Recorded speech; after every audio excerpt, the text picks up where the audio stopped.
Quinn Jacobs stared at the cracked windshield of his beat-up pickup truck as if it had personally betrayed him. He sat in the driver's seat, gripping the wheel with white knuckles, heart pounding in his chest.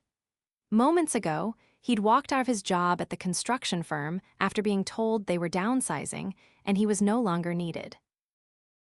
"Daddy, are we still going to get ice cream?" asked a small voice from the back seat. Quinn turned around and looked at the most important person in his life, his 6-year-old daughter, Rosie. Her dark curls bounced as she leaned forward, her big brown eyes full of hope. How was he supposed to tell her no when she'd had such a good week at school? He forced a smile. "Of course we are, Peanut. I promised, didn't I?" He didn't have the heart to tell her that every dollar now mattered more than ever. He had enough gas to get home, maybe enough groceries to last a few days. The bills were already overdue, but Rosie didn't need to know any of that. Not now. They pulled into the small park they always went to after ice cream. Rosie skipped ahead, her cone already melting onto her fingers. Quinn sat on the bench nearby, rubbing the back of his neck, trying to figure out his next move. He didn't even notice the woman sitting on the far end of the bench until she spoke. "Your daughter has the most contagious laugh I've ever heard." He turned his head and blinked. The woman sitting beside him was breathtaking. Long auburn hair, delicate features, and a kind smile that looked completely out of place in this part of town. She wore jeans and a loose cream sweater, but nothing about her felt ordinary. "Thanks," Quinn said, clearing his throat. "She gets it from her mom." The woman gave a soft nod. "She passed." Quinn nodded slowly. 3 years ago, car accident. Her expression softened. "I'm sorry." "Thanks," he said again, unsure why he was even still talking. Maybe because it had been a while since someone actually asked. "I didn't catch your name." The woman hesitated before answering. "Odessa Rivera." "Quinn," he said, offering his hand. "Quinn Jacobs." They shook hands. Her grip was firm, confident. There was something about her, something calm but commanding. Rosie ran up just then, bits of chocolate on her cheek. "Daddy," I gave the rest of my cone to that little boy. He didn't have one. Quinn smiled proudly. "That's really kind of you, Rosie." Odessa smiled too. "She's got a good heart." "She does," Quinn said, watching Rosie run off to the swings. "Listen," Odessa said after a moment, glancing at him. "I don't usually do this, but would you let me buy you both lunch?" Quinn blinked. "What?" "You look like you could use a good meal. And I wasn't lying, your daughter's energy just made my whole day. I'd like to return the favor." He hesitated. His pride screamed no. But Rosie hadn't had anything except toast that morning, and he hadn't eaten at all. "All right," he said, "but only if you let me pay you back someday." Odessa grinned. "Deal." They ended up at a small diner nearby. Rosie got pancakes, and Quinn tried not to inhale his burger like a man who hadn't eaten in 2 days. Odessa ordered a salad but barely touched it, instead watching Rosie with clear affection and listening to Quinn talk about his daughter's obsession with space and her fear of the vacuum cleaner. "So what do you do?" he asked between bites. Odessa paused for a beat. "I work in real estate." "Must be tough in this market," he said, not thinking twice about it. "You'd be surprised," she said with a small smile. They talked for over an hour, and when they left the diner, Odessa handed Rosie a little pink keychain shaped like a rocket. "For your next space adventure," she said. Rosie beamed and hugged her. Quinn cleared his throat. "Thank you for everything." "You don't owe me anything," Odessa said softly. "It was a good day, I needed it." So did he. That night, after Rosie went to sleep, Quinn sat at the kitchen table staring at the stack of bills. He didn't have a plan, but for the first time in days, he didn't feel alone. The next morning, he found himself at the park again, and Odessa was there. "You come here a lot?" he asked, a little surprised at how happy he was to see her. "I guess I do now," she said. "You." Trying to find a reason to get out of bed, he admitted. She didn't laugh at that, just said, "Then I'm glad I'm here to help." They started meeting almost every day. Sometimes Rosie was with him, sometimes she was at school. Odessa brought snacks, books, even helped Rosie build a paper rocket ship one afternoon, and every time, she and Quinn got a little closer. He started noticing things, how she always paid in cash, how she avoided talking too much about her job, how she once flinched when someone mentioned a Forbes article. But he didn't pry, because around her he felt like a man again. Not a failure, not a charity case, just a man who still had something to offer. Then one afternoon, Odessa asked, "What would you do if money wasn't a problem?" He laughed. "I'd fix up my truck, buy Rosie a telescope, and maybe open my own repair shop. I used to be good with engines, before construction." Odessa looked thoughtful. "You should do that." He gave her a look. "Yes, well, I'd also like to ride a unicorn." "I'm serious," she said. "You're smart, you're hands-on, you just need a little push." He didn't know what to say. That night, she handed him a folded piece of paper. "Don't open it until you get home." He waited until Rosie was asleep, then unfolded the paper. It was a business card. Odessa Rivera, CEO Rivera Holdings. Real estate and $1 billion empire. His breath caught in his throat. She was a billionaire. And she'd been sitting next to him on a park bench, buying him lunch, helping his daughter build paper rockets. He leaned back in his chair, stunned. She didn't just fall into his life. She was changing it. Quinn didn't sleep that night. The business card sat on the kitchen table like it had weight beyond paper. Rivera Holdings. He'd heard the name before on the radio sometimes, in headlines he barely paid attention to. Property developments, international investments, luxury hotels. He stared at it so long the corners curled. By morning, he still hadn't made a decision on what to do with it. He couldn't bring himself to call the number printed beneath her name. What would he even say? That he felt like an idiot for not recognizing her? That he'd let her buy him pancakes while she pretended to be just another woman sitting in a park? Rosie stirred in her sleep, curled beside the stuffed penguin she never let out of reach. He tucked the blanket around her and quietly stepped onto the small balcony as the sun rose over the rooftops. Below, the city buzzed awake in its usual rhythm: horns, barking dogs, distant sirens. He didn't see Odessa for 3 days. Not at the park, not at the diner, not anywhere. By the 4th day, Quinn felt like someone had yanked the floor out from under him. He told himself it didn't matter, that maybe she'd just been passing through. Maybe helping him had been a whim, a moment of boredom for a woman with more money than she knew what to do with. But when he picked Rosie up from school, her first question was, "Is Miss Odessa coming to the park today?"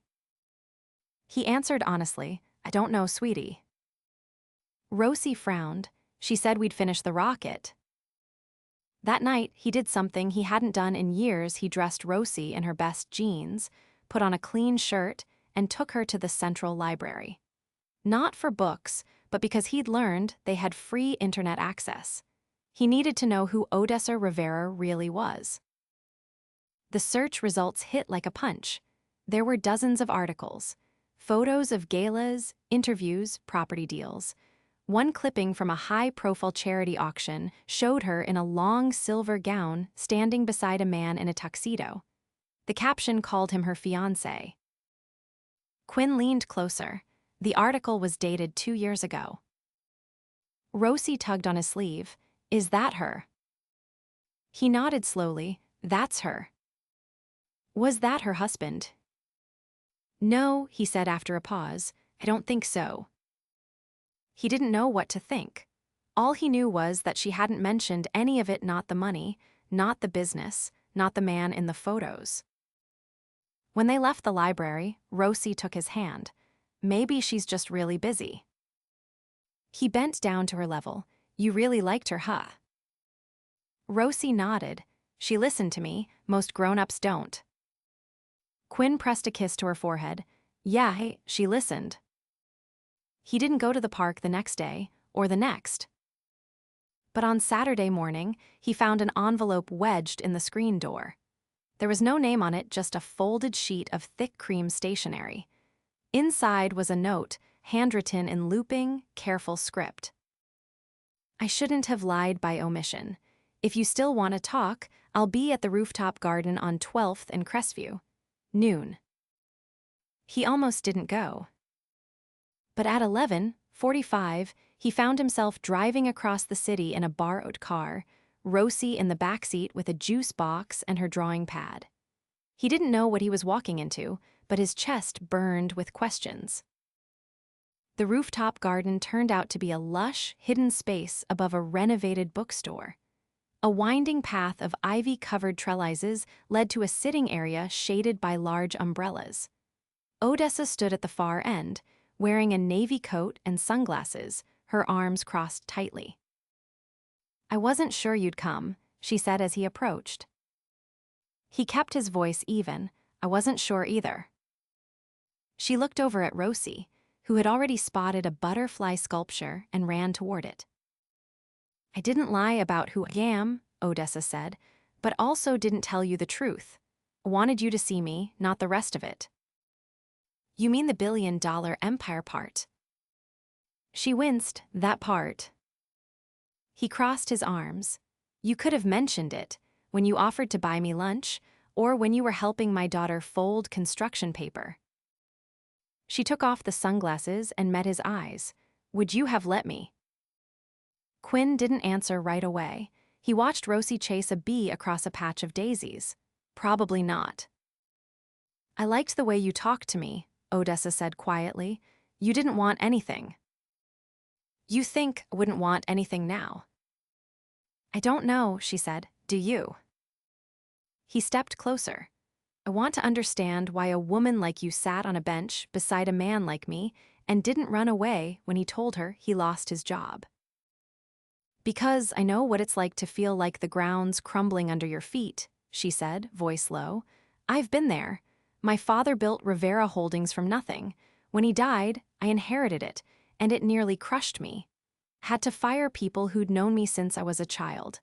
Had to make decisions that kept me up at night. Quinn studied her. So you came to the park to escape. I came to breathe, she said. And I stayed because there was a girl who shared her ice cream and a man who made me feel like I didn't have to be anyone but who I was. He rubbed the back of his neck. And the guy in the photo, the maybe fiancé. Over, she said, a long time ago. He wanted the empire, not me. They stood in silence for a beat. Rosie returned, holding up a leaf shaped like a heart. I found this. Odessa took it gently. That's beautiful. Quinn knelt beside Rosie. Hey, why don't you go draw that while I talk with Miss Odessa? Okay, she chirped. He stood again. I don't know what this is between us. I don't know if it's real or just some weird fairy tale twist. Odessa's voice was steady. It's real, but that doesn't mean it's simple. He nodded slowly. Can't offer you anything, not money or status or... She stepped forward. I didn't fall for your bank account. I fell for the man who fixed his daughter's shoe with duct tape and still made her feel like Cinderella. His breath caught. And I'm not asking you to become someone else, she continued. I just want to know if you'd let me be part of your world, even if it's messy. He hesitated, heart pounding. I can't promise anything except that I'll always put Rosie first. Odessa smiled gently. Then that's a promise I can trust. They stood in the garden a while longer, not touching, not rushing, just two people trying to bridge the space between their worlds. And for the first time in days, Quinn didn't feel like he was falling. He felt like maybe, just maybe, he was starting to land. Quinn's hands were stained with oil again. The engine block he was working on sat like a stubborn puzzle in the corner of the garage he'd rented by the week, a drafty, forgotten space behind an old tire shop. The rent was cheap, the roof leaked when it rained, and the toolbox he'd borrowed from a cousin was missing half its sockets. But for the first time in months, he felt like himself again. Grime under his nails, sweat at his temples, a purpose. "Dad," Rosie's voice echoed from the open bay door. "She's here." Quinn stood, wiping his hands on a rag. Odessa's SUV pulled up just as he stepped outside, sleek and silver, the kind of car that looked like it belonged in a magazine spread, not parked in front of a building with rusted gutters. She stepped out, wearing jeans and a dark coat, her hair pulled back. In her hands was a small white box. Rosie ran to her and hugged her legs, and Odessa crouched down, handing the box over. "I told her no more gifts," Quinn said as they walked back toward the garage. "It's not a gift," Odessa replied. "It's a bribe. She said she wouldn't finish the rocket unless I brought her marshmallows." Rosie, already tearing into the box, grinned with a mouthful of sugar. "She's got standards," Quinn said with a crooked grin. "Takes after her mom." Odessa's expression shifted, just enough to catch. "Tell me something about her." He hesitated, wiping his palms again even though they were already clean. She used to sing to Rosie every night, even when she was tired. Same song every time. "I still can't hear it on the radio without freezing." Odessa didn't say anything. She just reached for his hand, and he let her. Later, when Rosie was drawing on a stack of cardboard in the corner, Odessa leaned against the workbench beside him. "So," she said, "I've been thinking." "That sounds dangerous," he teased. "I want to invest in you." He stared at her. "Come again." "You said you wanted to open a repair shop. I want to help." "No." She blinked. "Quinn." "No," he said again, firmer this time. "I'm not a project." "I never said you were." "You didn't have to." He picked up a wrench, turned it in his palm. "You think because you've got access to more money than I've seen in my life, you can just fix things." "I don't want to fix anything," she said. "I want to build something with you." He looked at her, really looked. "You're not just offering money, you're offering control, and I've had enough of that from people who think they know better." Odessa's jaw tightened. "I'm not trying to control you, I'm trying to believe in you." "Then do it from that side of the garage." She took a breath and stepped back. "All right, but don't mistake pride for independence. One can keep you standing, the other can keep you stuck." He didn't reply, she didn't push. When she left, Rosie handed him a sticky drawing of a spaceship with 3 figures inside. One had long hair. One had a beard. One was a tiny circle with stars around it. "That's you," Rosie said, pointing. "That's me, and that's her." Quinn traced the crayon lines. "Looks like we're headed somewhere." The next few days passed in a blur of tools and tinkering. Quinn found an old truck engine to restore, started offering repairs to neighbors for cash. Word spread. He made just enough to cover food, gas, and childcare with a retired neighbor who adored Rosie. He didn't call Odessa. Not until he opened the envelope that arrived on a Thursday afternoon. Inside was a single folded sheet of paper and a photograph. The note read, "Thought you might want to see what you've already built." The photo showed Rosie, sitting in the garage with grease on her cheek, grinning beside a half-finished model rocket. Beside her was the cardboard sign she'd made herself. "Jacobs Repair We Fix Stuff." Quinn stared at it for a long time. That night, he called her. "I'm not good at this," he said. "Neither am I," she replied. "But I can't stop thinking about you." "I don't want you to." They met the next day at a small restaurant tucked between warehouses. Her suggestion: no white tablecloths, no wine lists, just grilled cheese and soup. Quinn sat across from her, hands wrapped around a mug of coffee. "I was wrong," he said, "about you, about what this is." She waited, not interrupting. "You're not trying to buy me, you're trying to stay." Odessa nodded. "Haven't stayed anywhere in a long time." He reached across the table and took her hand. "Then stay here." She squeezed his fingers. "I want to." Outside, it started to rain, soft and steady. Neither of them moved. Later, back in the garage, she helped him organize a shelf of old parts. Rosie danced around them, narrating her own space mission under her breath. Quinn looked at Odessa, hair damp from the rain, sleeves rolled up, laughing at a rusty carburetor. And something inside him settled. She wasn't a fantasy, she wasn't a savior. She was real. And she was here. The sun dipped behind the horizon as Quinn adjusted the collar of his only blazer borrowed from his neighbor, a size too wide in the shoulders.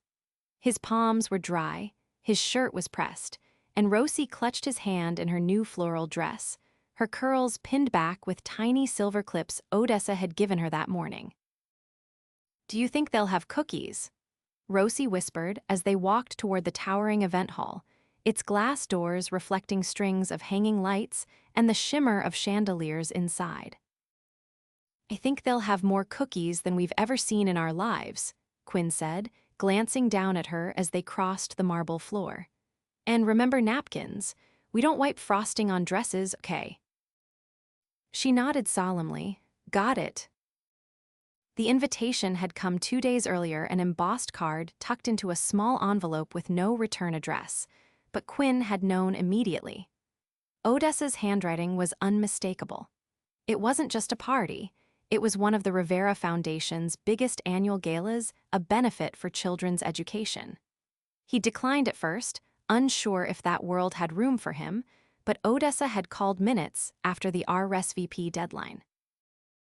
"If you don't walk through those doors with me," she'd said, "then the night won't mean anything." So here he was, walking into a ballroom filled with people in tuxedos and gowns, with Rosie glued to his side and a heart pounding harder than it had any right to. A hush fell over the nearest circle of donors when Odessa appeared at the top of the staircase, descending slowly in an ivory gown with a fitted waist and a neckline that framed her collarbones like sculpture. But it wasn't the dress that made heads turn, it was the way she looked directly at Quinn, ignored every outstretched hand, and walked straight to him. "You came," she said softly, her eyes lighting up. "You invited us," he replied, adjusting Rosie's strap before meeting her gaze again. "Not sure we fit the dress code." "You fit," she said, "perfectly." The crowd parted as she led them through the room, not to the donor tables near the front, but to a quieter space near the back, a table set for 3. A small vase of wildflowers in the center. A folded place card with Rosie's name written in purple ink. As they sat, Odessa leaned toward Quinn, her voice low. "There's something I want to show you after dinner." He raised an eyebrow. "Should I be nervous?" She didn't answer, just smiled, her fingers brushing his under the table. Dinner passed in a blur of violin music, soft conversation, and Rosie quietly counting how many forks she wasn't allowed to touch. Quinn tried not to think about how easily Odessa belonged here, how people greeted her with reverence, how servers anticipated her movements before she made them. But she never left his side. Not once. After dessert, yes, there were cookies. Odessa stood and offered Rosie her hand. "Want to see something cool?" she asked. Rosie nodded enthusiastically, and Quinn followed them through a side door and up a narrow staircase. At the top was a small rooftop terrace enclosed in glass. The city sprawled beneath them, glittering with lights. In the center of the terrace stood a telescope. Rosie gasped, "Is that for me?" Odessa crouched beside her. "It's yours. It's the same model NASA uses at their junior camps. You once told me you liked stars." Quinn ran a hand through his hair, stunned. You remembered that. I remember everything, she said, standing slowly, and that's not all. She handed Quinn a folded document. He hesitated before unfolding it. It was a lease agreement. A property on the outskirts of the city. A garage with 2 bays, an office, and a small apartment upstairs. The name on the lease was his. I can't accept this, he said instantly. You already did, she replied. It's not a gift, it's an investment. You'll pay me back at your own pace with interest if that makes you feel better. But the place is yours. He looked at her, heart thundering. Why would you do this? Because I believe in you, she said, and because I love you. The words hung between them, suspended in the air. I don't care what you used to have, she continued, or what you've lost. You built something beautiful out of nothing with your hands, your heart, your daughter. I just want to be part of it. Quinn's voice caught. I've never had anyone say that to me. You do now. He reached for her, pulled her into his arms, kissed her like the world was ending behind them. Rosie clapped. Finally. They all laughed, the kind of laugh that echoed into the night. Weeks later, the garage opened. Jacobs Repairs had a new sign, painted by hand. Rosie sat at the front desk with her rocket drawings taped to the counter. Odessa brought lunch most days, sometimes staying to help organize invoices or sweep the floor even in heels. They didn't move into a mansion. They didn't need a private jet.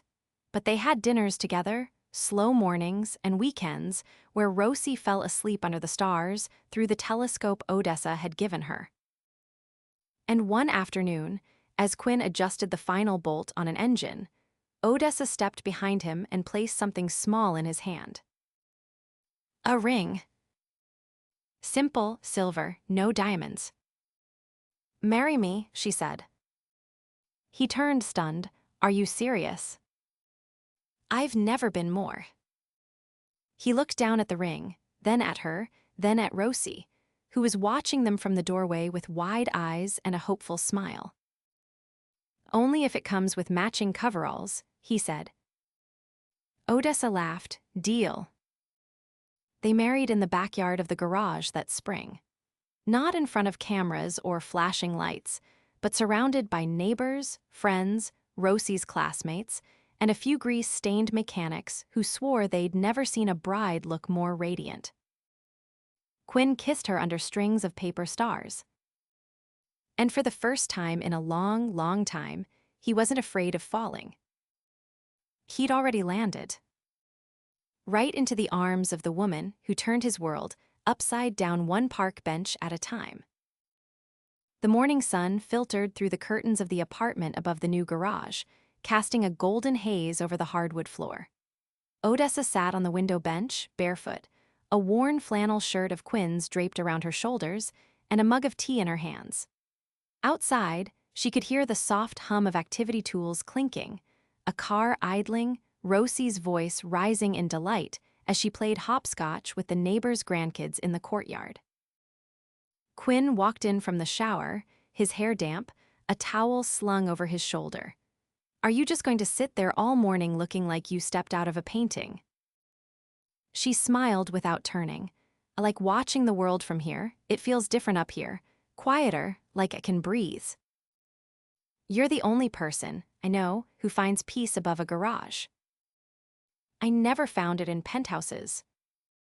He crossed the room, sat beside her, and kissed the top of her head before resting his chin on her shoulder. You thinking about the offer? Odessa hesitated. A week ago, one of her board members had come to her with a proposition expanding Rivera Holdings into sustainable, community-based developments. It was a new direction, one that required her to return full-time to take on a level of leadership she'd been slowly stepping away from. It was tempting, important even, but it also meant leaving this new life behind for something she wasn't sure she wanted anymore. I'm thinking about what it would cost, she said finally. Quinn leaned back, watching her carefully. You don't owe me anything, Odessa. If you want to take it, we'll figure it out. I can manage here. I know you can, but I didn't come here to escape. Came to reset, and now. She turned to face him, her eyes steady. I don't want to go back to being someone I was only surviving as. He nodded slowly, then don't. Odessa reached for his hand. Would you hate me if I stayed on the board but handed the daily reins to someone else? Still be involved just from here. I'd hate it if you left for something you didn't believe in anymore. I believe in what we're building here. You, me, Rosie, this place. Rosie burst in then, her cheeks flushed from the cold. We made it to Saturn, but I dropped my chalk in the driveway. I'll grab it, Quinn said, standing with a stretch. You two finish conquering the solar system. When he was gone, Odessa pulled Rosie onto her lap. You like it here, baby girl. Rosie nodded, curling into her. It's home now. That night, they hosted a small dinner in the garage side yard, a long picnic table, mismatched chairs, and fairy lights Odessa had strung up herself. The air smelled like grilled vegetables and warm bread. Quinn flipped burgers while Odessa arranged a lemon tart she'd made from scratch, and Rosie danced between the chairs barefoot, her laughter echoing off the walls. The guests were a mix of neighbors, friends from the community, a few of Quinn's old construction buddies, and even the retired woman who watched Rosie during work hours. They ate, drank, and told stories under the stars, and when someone brought out a guitar, Odessa surprised them all by singing a lullaby in Spanish that left the entire table quiet. After dessert, Quinn stood, clinking his glass. I just want to say something before the night gets away from us. Everyone turned. This garage was a dream I gave up on a long time ago.